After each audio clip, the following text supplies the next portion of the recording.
Enhance your professional monitor setup with the Viewsonic VP27885K, featuring 100% sRGB, 99% DCI P3 colors, and HDR 400 for deep contrast that align perfectly with Mac's industry-leading color performance. The VP27885K supports laptops, PCs, Macs, and more with Thunderbolt 4, USB-C, HDMI DisplayPort, and USB inputs. If you're looking to increase your screen real estate for projects, click the link in the description for more. Before you go and flag me, it's just my Smoke Ninja, okay? Sure. It is. The only 420 about me was pounds. Okay, so this is the HAVN HS 420 case. Not new to the market, but new to me. Actually, I bought this chassis on Amazon to use in my personal build, but then it took too long to get here. So that's one of the reasons why I also had pivoted over to the Be Quiet Light Base 900, which is over there doing some more temperature testing. Anyway, moving on, I just wanted to kind of do an unboxing and not a first look, but a look at this case to see if I regret not using it. Mostly because it has a pretty unique interior layout and design. So it has two versions of this case. Version number one, which we have right here, is a more standard kind of I say standard, it's definitely an updraft case, which is becoming very common with like dual chamber cases. This is technically a dual chamber, but it has two cases based on how you're gonna mount your GPU. So it's got either a vertical mount or a horizontal mount. So the vertical mount version has that one that has like that plastic shroud, that clear shroud that's supposed to bring the air from the bottom of the chassis, bounce it off the glass back to the face of the GPU to get better airflow for a vertical mounted GPU. This is not that, because I've already seen all kinds of people talking about that one because that's the like, whoa, that's cool and different. I wanted to see what the more traditional layout version was like. So with the box real quick, it's got such interesting things on the box. So precision GPU cooling, targeted airflow delivers best-in-class thermals. That's true for the vertical mount one, like I said, with the shroud. I don't know, this one with a normal horizontal, it just would be like any other updraft, shooting air directly at it. Hybrid structure, spacious dual chamber interior with efficient mid-tower footprint. So basically that also means it's just like every other case these days, right? The a la Lean Leo 11 dynamic trend. Unisheet heat-formed glass. Better than multi-sheet heat-formed glass, I guess. One piece. So it's a premium mid-tower case. You also get this in there. It's a little welcome sheet that says, after years of perfecting every detail, we're thrilled to unveil our latest pride and joy to you. We hope you cherish every minute of your HS 420 experience. I did. And as we did designing it, we're eager to see how you make it your own. Share your unique PC setup on social media by using hashtag blah, blah, blah, blah, blah, free advertising. Okay, so moving on. I mean, I'm kind of giving them free advertising. Actually, it's negative advertising for me because I paid for it. Speaking of which, how much was this thing? I don't even remember. It was $230. So it is definitely in that premium case with premium price category. Now, if the weight of the box alone tells you anything, why did that suddenly get so easy? Oh, because the top foam came with it. I can already tell by the size of the ventilation in this case, like the grills alone. Oops. It can't survive that, it can't be my system. So it's got the open cell foam, so it's squishy, right? A lot of people ask me all the time, what does that mean, open cell versus closed cell? Closed cell is that more hard, solid foam because there's not like any sort of gaps in between the cellular structure. And the open cell, the open cell foam has those gaps. Now, one of the things you're gonna notice immediately about this case is the grill porosity is like 90%. That means 90% open versus 10% blocked off. Did they even put foam in the little... This is like a paracord strap kind of a thing. It's like that belt material. What's that belt material called? Webbing? That is a very open design. There's other reasons why you'd want to open design besides just airflow. The closer together the grill is, like the shapes, and the smaller it is, the more noise you get as the fan blades pass it. A nice open design like that would have less fan turbulent sound with the blades being close to the filter, or in this instance, the grill, which means you'd have a quieter fan. Look at this. That is one piece of glass all the way around. So that's already very pretty. As you can see, we have a fan slot down here, and a fan slot up there. So one of the things I'm really like wanting to kind of check out here is what is the best layout for these fans? Yeah, I don't think you would want that to be an exhaust if you're trying to feed as much fresh air to the GPU as possible. I kind of think you would want that to be an intake. That's probably why they have a filter, huh? Yeah, I do, because there's no filter here, there's a filter here. So that's an intake and that's an exhaust. That's metal. HAVN. Now look at the backside's airflow. Dang, I'm a little sad I didn't wait to use this case if you don't know the truth. So actually front panel and back panel are not toolless. So you need to remove these top screws right here. They're not captive, so don't lose them. They are, looks like a standard 6/32 though. The entire thing is filtered. That is so much ventilation. It's not even funny. Oh no, it slides forward, okay. That's pretty neat. It's got these that locator tab right there. See that tab sticking out? So that slides right into here. There's actually a wheel on there. What? So it rolls. Okay, this might be one of the most like design thought out cases I've seen in a long time, because every time I see a feature, a cool feature like this, that seems well thought out, like we'll put a little roller here so it's not like making shavings and stuff, that $229 becomes a little bit more value. Okay, so that's the back panel. Metal, the fan filter was rattling. That's metal. These are all metal. So be careful they don't scratch. When you talk about bottom intakes though for the bottom rad, it's only gonna get air from right here, and some from right here. So I don't feel like it's the best of airflow situations for the bottom because it's solid here. See that? So there's no airflow through the bottom of the chassis, no feet to lift it up off the table. But that's because they say this kind of has what looks like a floating effect, although it doesn't. Oh, and then you can actually get some airflow from right here as well.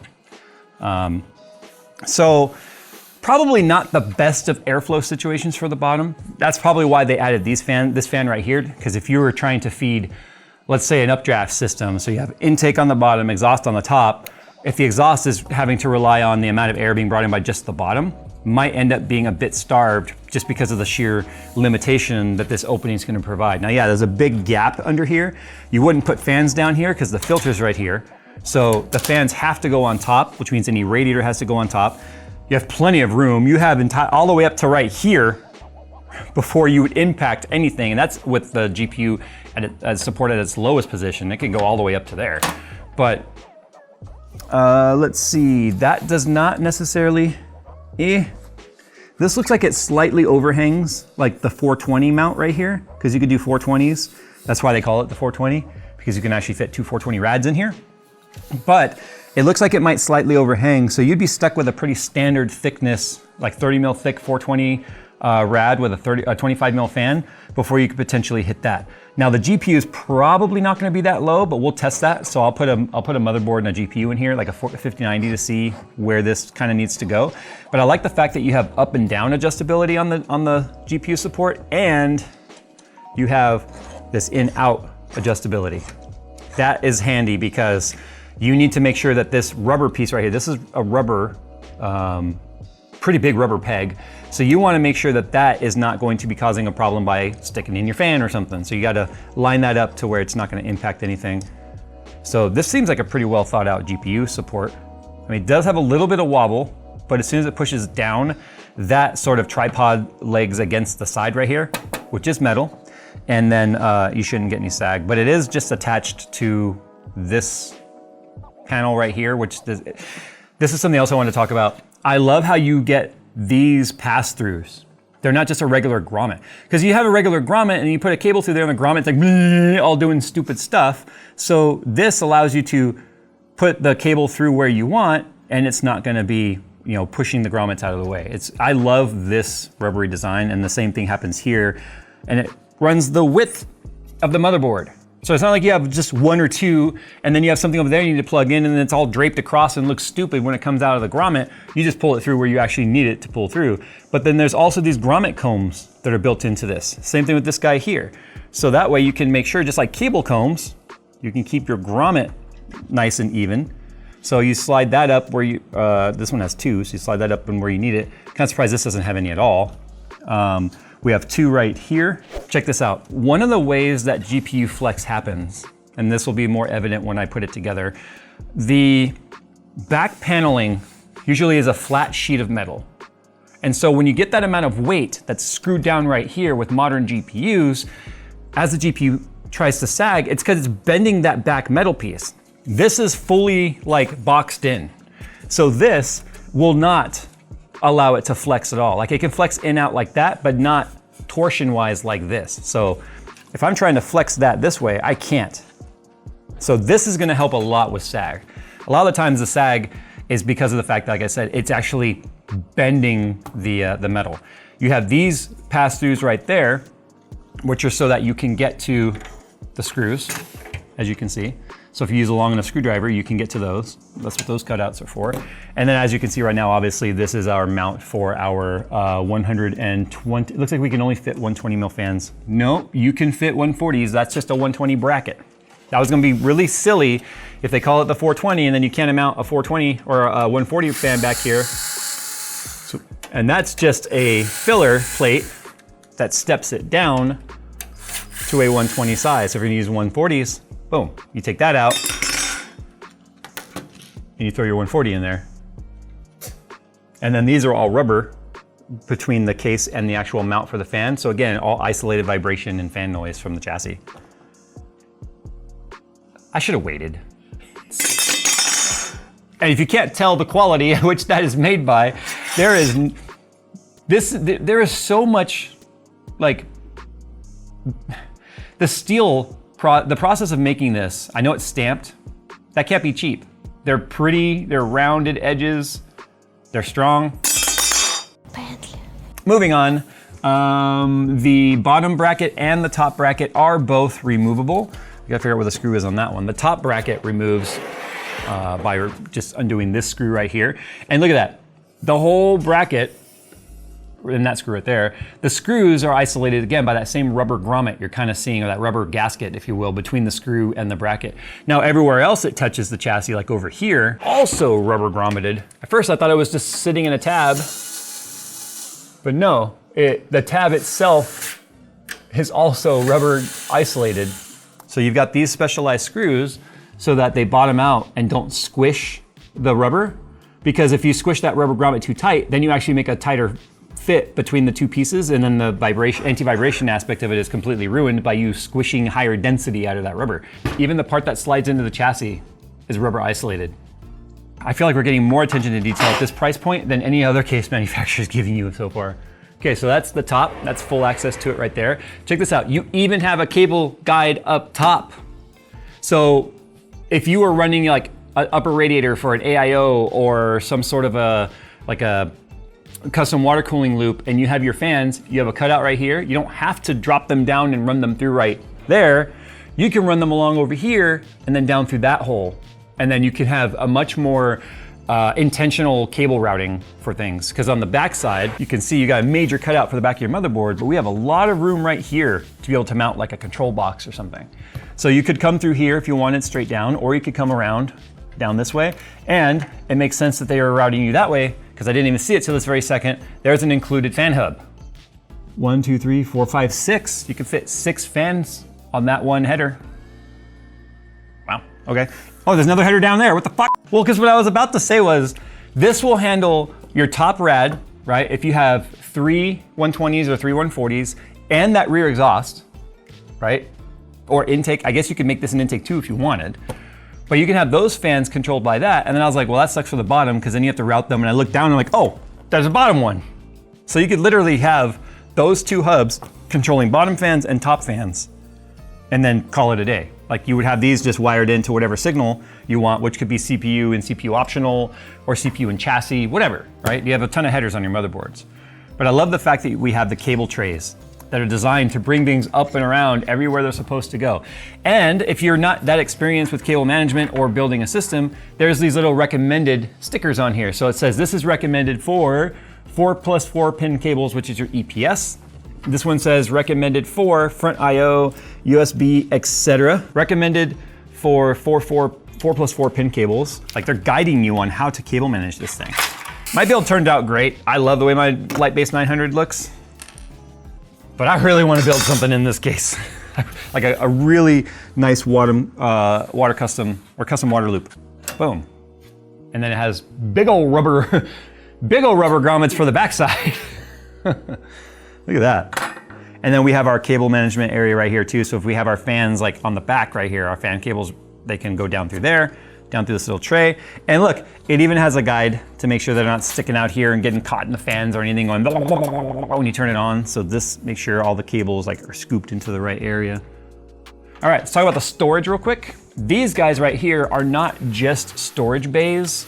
As you can see, it's also another area where you can do the reservoir mount here or additional intake fans if you wanted for having that traditional layout. Now how dual chambers tend to have these fans right here along the motherboard tray. I don't feel like this is a traditional dual chamber, where a lot of the dual chambers tend to be so wide, they have like just a whole bit of volume throughout the entire area. This dual chamber really is limited to just where the PSU goes. That's it. So they took the PSU from a traditional flat layout, flipped it vertical, and then made the whole dual chamber or the dual chassis narrower than typical dual chassis. So you're kind of getting the convenience of a dual chassis with having all this volume and area here to be able to mount and route your cables and tie them down, but you're not getting the additional width that you tend to get with a dual chamber. So that's probably why they're calling this more of a hybrid layout, because it definitely seems to fit in between the two styles. Each one of these is an area for you to be able to mount a 3.5-inch drive or obviously a 2.5-inch drive. And then the cables pop out this side right here so that you can they just kind of slide back here. So your SATA and your SATA power can make your way to your motherboard and such. You can actually fit, looks like 2.5 in each one. If you were gonna be trying to run some sort of a NAS or something in this, you have plenty of drive storage here. Now, they're a bit labor intensive to get apart because they fully screw together. So to mount them all up and get the drives in here, looks like it's a pain in the butt, but as you can see, there is a split tray in there. So you could actually mount, like I said, 2 drives in there. I am absolutely in love with it. Now, if I was not gonna be putting fans here, I still would leave these cages on there because then they fill in the space so that you're not just looking through that giant open grill to the other side of your room because you'd be able to literally see through it. But yeah, I don't use SATA storage anymore, so this storage aspect of it is not that exciting for me, but plenty of you use network attached storages or want to have you know, your own servers and stuff. So the cool thing is if you were to get 3.5-inch drives and you got, I don't know, 20 terabyte spinning drives, you'd have 20, 40, 60, 80 terabytes of storage right here inside your system. And I like that they're individual cages so that you could even run like 2 hard drives and then 2 fans. Yeah, so you could absolutely do that. Like you could put 2 drives here and then 2 fans down here. This is like kind of what we've needed, I think, in the industry on a case company that probably admittedly a lot of people watching this video right now have never heard of, going, what the frig? This is so nice. Like why is this so pretty? It doesn't need to be so pretty, but why is it so pretty? It is pretty. All right, let's do this real quick. I'm gonna go ahead and throw in here like a motherboard and a GPU. I'm gonna load some fans up in this and we'll do a smoke test so that we could see what the airflow actually looks like through this thing. Because to me, it's a pretty standard traditional updraft where they added this fan. This is the biggest difference right there. But I'm gonna configure this in a intake, exhaust. And without there being radiators or anything, I assume that's gonna be pretty even airflow. I'm really just kind of curious as to what's gonna happen around any of the ventilation because this is obstructive. Like it is not going to flow the same as if this was fully open. Let me put some stuff in here. All right, smoke test. So the way I have it configured right now, kind of by accident, is I didn't realize these reverse fans on the top as well. So these 4 on the bottom are intake. These 3 on the top are intake. There's 1 exhaust fan on the back. Actually, I think that would be a pretty efficient setup for this case, to be honest, simply because, well, if you want to talk about how much positive pressure there is in this case right now, watch this. So it's not like that exhaust fan is having any trouble. Let's go ahead and see the airflow coming through. I will say this, There becomes a little bit of a cyclone effect right here because of the top-down fan and the fans pushing up right here. And then because the GPU is off right now and those fans aren't turning, all this air is having to make this crazy turn. So as it makes this turn and that air pushes it down, it starts to cyclone just a little right there. So watch for that.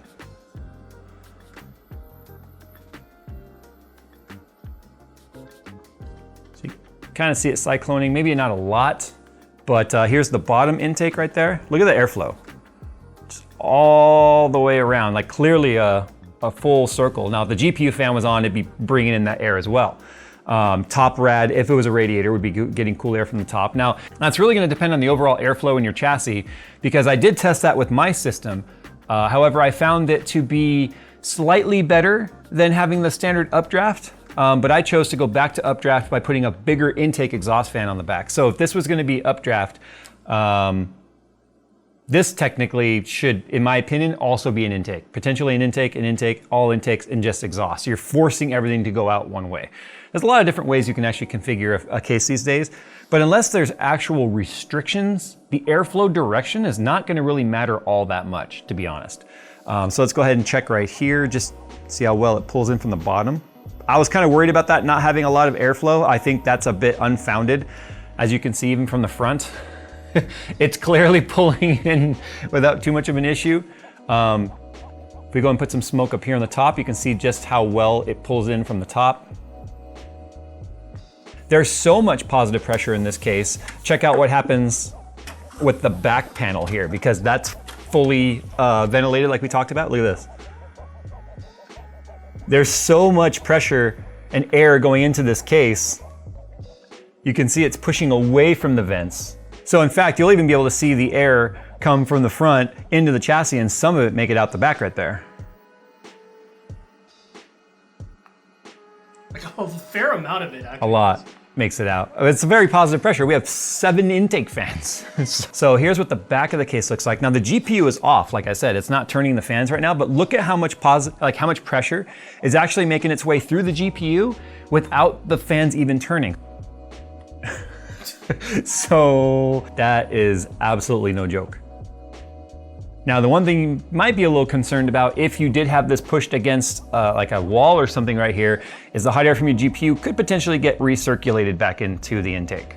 So keep that in mind. I don't think it would be enough to cause a problem because look, it's pushing away, right? How much of this smoke is getting recirced back into that top fan? A little bit, but not a lot.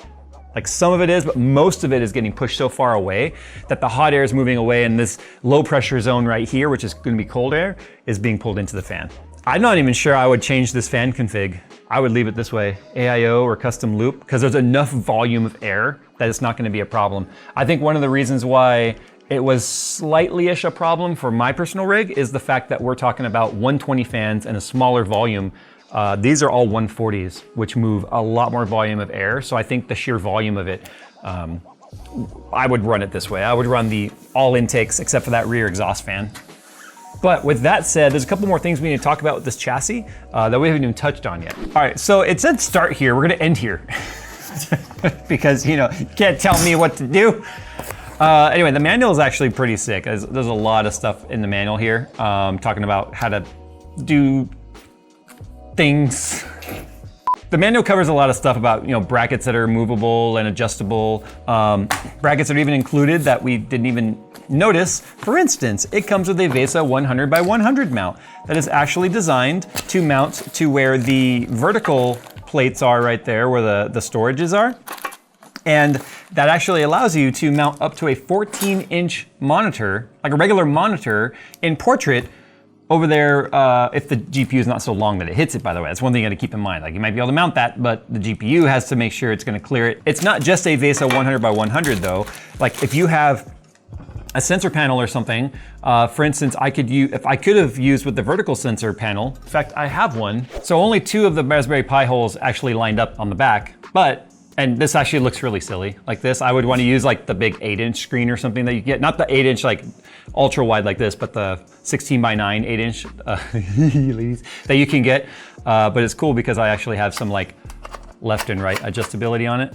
But this is one of the first cases that's actually advertising itself as having a center panel mount solution. Other things that they provide in there obviously are the screws and such.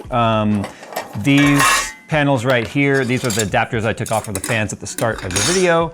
They give you some anti-static gloves that can be used during build if you need them. And then of course you get additional grommets, combs, if you will. Grommet combs is what I'm calling them, which is funny because I was like, hey, why don't they have them in other spots? Well, because they already gave them to us, they're just in the bag. So you can add more if you need to. And then some additional Velcro straps for other cable management areas in the back, if you need to come up with ways to mount additional or tie down additional cables and such. And then it looks like about 10 zip ties. So quite the experience with this case. I will say this, cable management in the back would be a little challenging, only in that you only get that area right by the power supply to cable manage your actual, like most of the cables. And depending on the size of your power supply, the power supply is going to take up a good chunk of that. Now, one thing you can do if you needed to, let's say you wanted to mount fans where the storage goes, as we already talked about, you can take those off and then become fan mounts. There is a spot behind the motherboard where you can take one of those and mount it there so you don't lose that mount. So you can have at least an extra mount on the backside. So that's a nice thing where you can still have an option of mounting a 300.5 inch, wow, a 3.5 inch drive on the back of the motherboard. Can you imagine a 300.5 inch Yeah, drive? like the first part, you remember when they were like craning it into the iPad? Yeah, they're like the size of the room, yeah. But anyway, you could have a 3.5 inch drive mounted to the back of the motherboard and still be able to utilize fans and not give up all of your drive storages. I can't wait to do a build in this. I want to do a full rigid tubed reservoir thinged in this. Can't wait. I kind of want to do a white one though. They have them in white and black. All right, I'm gonna get out of here. I'll put the link down below or try to remember. Like I said, I bought this off Amazon. It was $229 at the time. Phil and I think based on other cases we have seen and looked at and prices, this could easily have been a $299 case, but they didn't. I mean, the $229, that price could change for obvious political reasons. Yeah, at $229, I think what you get for it is a amazing value. Things that drive the cost up, and many of you may not care about, you may think it's really stupid, but that's fine. That's why there's so many choices out there. Obviously the unisheet glass, to bend this glass like this cannot be cheap. I have no idea what the yields are like, but I can tell you it is not cheap to bend glass. I remember back when Cooler Master had the Cosmos, which had a couple of bends in their glass, and they were explaining just how ridiculously expensive it is to bend tempered glass. Other things that are just all the bracketry that you get, all the well thought out cable management, the way the grommets are designed, the quality of all the edges, everything is curved. I cannot even imagine how many different processes this case goes through to get the finishes and the design the way that it is. All the cable management channels, everything is just so well thought out. It's funny because Phil actually made the comment, the quality of this case seems to be what Lian Li thinks it is. And that might actually be a very strong statement because of the fact that it's one of those where when you're on top for so long, and Lian Li truly has been, you either continue to innovate or someone takes over. And I feel like Lian Li, outside of the Land Cool series, which is more the affordable cases, when it comes to like the 011, hasn't really evolved or changed that whole layout and that whole configuration and modularity of it. Yeah, you have the Evo and whatnot, but they haven't really evolved that much, which is so ironic to call it the Evo. But I feel like this, in my opinion, could easily become the next like top tier chassis. Now the negative thing going for HAVN is the fact that this is the only case they make. I was telling Phil it'd be awesome if they made a slightly shrunk down version in like 120 fan configuration. But they do have two configurations of this case, as I said. This is the horizontal layout. This is the $230 version. If you go with the vertical mount layout, that is $299. Now the reason why it's $60 more, as far as we can tell, is one, it's got the fan shroud, which I already said is designed to push the air against the glass and then back in front of the GPU. But it also you have to pay for that shroud, and it has the vertical mounting solution, and it has a PCIe Gen 5 riser cable and solution there. So all of that has cost, which is which is why they just did a whole different SKU for it. Which kind of makes sense because I think it kind of sucks when you go to buy a case and then you don't realize, like even though they'll advertise like it's vertical mount capable, But all these parts are optional and you gotta get them later, or you forgot to order them, or you didn't know which parts you needed or whatever. It's nice to have those be as two different SKUs. Just make sure if you're gonna buy one that you know which one you're getting, because they are 2 different SKUs for depending on the amount of the GPU.